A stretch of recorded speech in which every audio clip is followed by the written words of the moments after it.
if you go back in time to be 18-year-old again, what will you change in your life?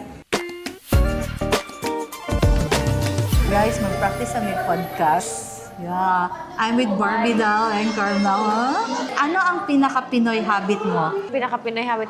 Yung magsalita na merong, uy, doon, dito. Pag di mo na Pinoy, murag dabawin niyo.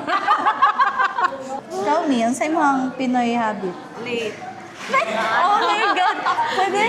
Pwede mo onsa? Pwede mo relate si mo ha? Kay mo parang Papanyari mo yun siya on the way. Dili pa kumuliho ka na pag naan na dyan. Dili pa kumuliho. Kana mo gawas ang imong unsa na kada ma-pressure ka. Dili ko ganahan magpula.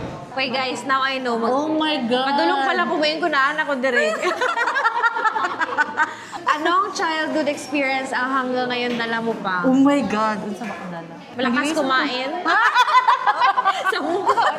Yung spaghetti, hindi ko share pag birthday ko. As in? Okay, ako alam na lang. Cute! Baka si Angelica Panginiba na girl. Ano ko Sharon Cuneta? Picture? Ikaw, Mi, unsay mo childhood experience? Dito na ko malimtan kay Gigukod may kiro. Oh my Wala man po mo napakan. Oh, pinijud ka ayaw niya. Ni Shagit mo na ano niya. Ni gawas tong tag-iya. So, ano niya. Unsa nga iro? Askalong. Kanong, sa gani. Mga sa wolf. Amerika, diba? Dito ka naglaagman ng kuya. Mugukod na dito ang hero niya. Shagit ko niya. Masaka na unta kong gate. Wala na unta ko niya. Ang tagi. Madlok, nagyakong kong hero ka. Di ba lagi ka manok ilabinong? Di man to sila mahilabot. Hindi man ko sila askal. Askal. Askal. Katong sa Beware. kanto. Joke Beware. Dili malimtan. Saan ako dili malimtan? Forgotten. Oh my God. Okay lang ba mag-share, Ani? Pinaka first time ako nakakita ghost. 7 years old ko. Diyos ko, Lord. Sige Kaya di ba sa sa gahapon, ipakita na ko sa iya katong pilates na ako. Mi, nagalihok lagi ang camera. Tapos ay basig nag-adjust out of focus yung phone. Wala yun, like ganina katong before ko nag-edit sa Reels. Nagalihok yun siya, like walay tao. Kay kabalo ko ni Agi magudang coach na ako, tapos si Agi ko, tapos si Duol ko. Kabalo ko pag Duol ako, ang camera la stand, tapos nagalihok yun siya. Oh my Tapos God. i-move na ako siya, tapos facing mo siya sa mirror.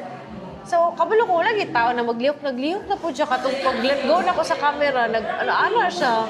Pagluka niya mo. I-share na ko ang video sa iyo. Asa dito to sa karon lang? Katong kagahapon. How do you take care of your mental health? By going to the mental hospital. Once a week. Seriously, mental health. Number 1, guys, exercise. Wow. Yes. You have to go out and talk with friends or with family, ganyan. You have to be with other people to let out all the endorphins. Wow. Para hindi mas stagnant ang brains. Wow, thank you. And that's it for Miss Philippines! Imuhan sa answer me, dali video. Ako, di ba, nag-walking-walking town niya. Karon kay naga-pickle na niya. Daghan na tag-baila sa pickle town niya. Happy na po. Ala, ang pogi yan. Okay. So, mo kasi mo mental health ang mga gwapo sa Pickle Town. Wala na. Kato lang. Wow, I love Family it. time. Ako kay unsa na ako'y bagong motto for 2026. Do not chase people who doesn't choose you. So, yeah. Do not so, chase because you're not a chaser. dapat unsa keep people na nag-give og importance sa imuha, who keeps you happy, motivated. So, kana. How does social media affect the life of the Filipino people? I believe. I believe the social media affect the Filipino people in very, very, very. That's all, guys. Thank you. Social media is very helpful nowadays because it's more faster than news, actually, di ba? Tinood Marites ba dito?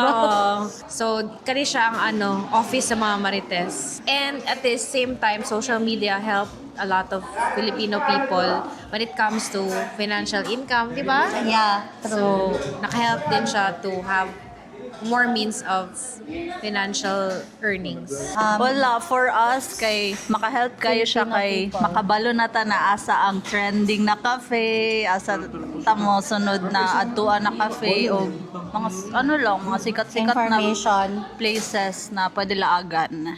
I think unsa kani murag nag-open siya og a lot of opportunity na dili na mas stuck ang Filipino people na mag-earn at a very young age. Daghan na kong makita like mga napa sa mga teens na mga millionaires na billionaires depende jud sa Nag-earn. diskarte. I think dapat continue gyapon sa studies. Dili jud na kanang okay man siya na i-balance nimo but yeah, I think mo na ang good opportunity. Pero sa kuha, I think ang downside po sa social media, prone siya sa mga taong ma-depress because we start comparing our lives with other people. Mainggit ta kay, ay siya, may pa siya nag-travel. Hala, gwapo iyang gamit, dagan siyang kwarta. Pero guys, use it as an inspiration. Dili big sabihin na makita nimo sa social media mo na ang reality. Yes, that's true. Because sometimes na malay nimo dili dito yung balay, dili to yung sakyan na naki-photo lang siya. Ano. So, Murag ani guys, sabi niyo ma-afford na mo ni after ani mahugas pa guys. So don't believe everything you see. yeah, so mag-count lang mig 1, 2, 3 dagat. Naga na mi, isa-isa mi. Pinakala si Mimi, pinakapaspas mo siya.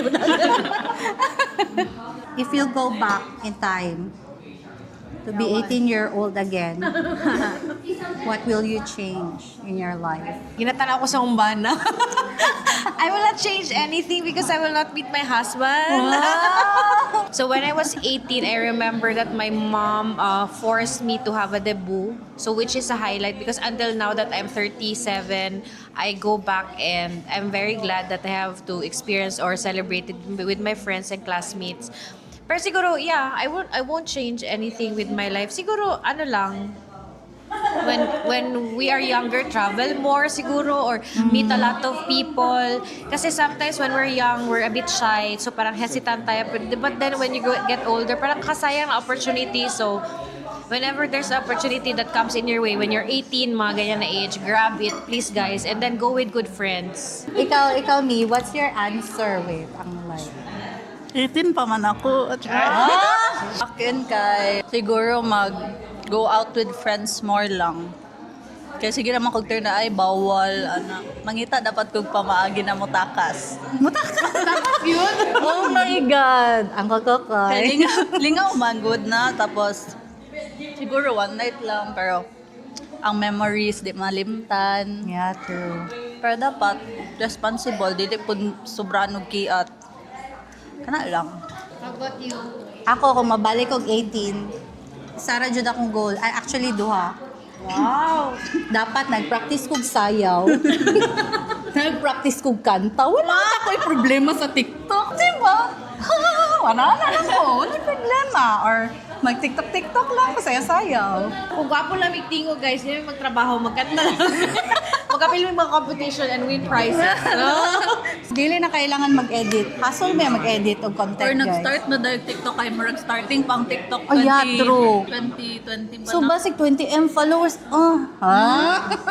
Kaya sa una, daghan makrinjihan sa TikTok wala nag-download kay. Yeah, na. true. Murag ang mga videos mga Source at of that income time na. kay mga robotic pa or something. Mga sayaw. Nag-start pa to sayaw. Yeah. Pero kato nag-start siya kanang trend jud ang TikTok. Murag nag-regret ko na ngano wala man ko nag-pursue og talent. Akong talent lang karon guys kay unsaon pagkaon. O good for 12.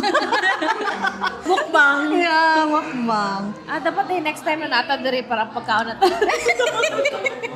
Oh my gosh, na-enjoy ko sa mong podcast, guys. I hope nag-enjoy po mo. Episode 1. Yeah, this is episode 1. Yeah, I love it. Gitas lang na mo. So, I hope mananaw mo, guys. Then if manami suggestion na topics, just drop in the comments.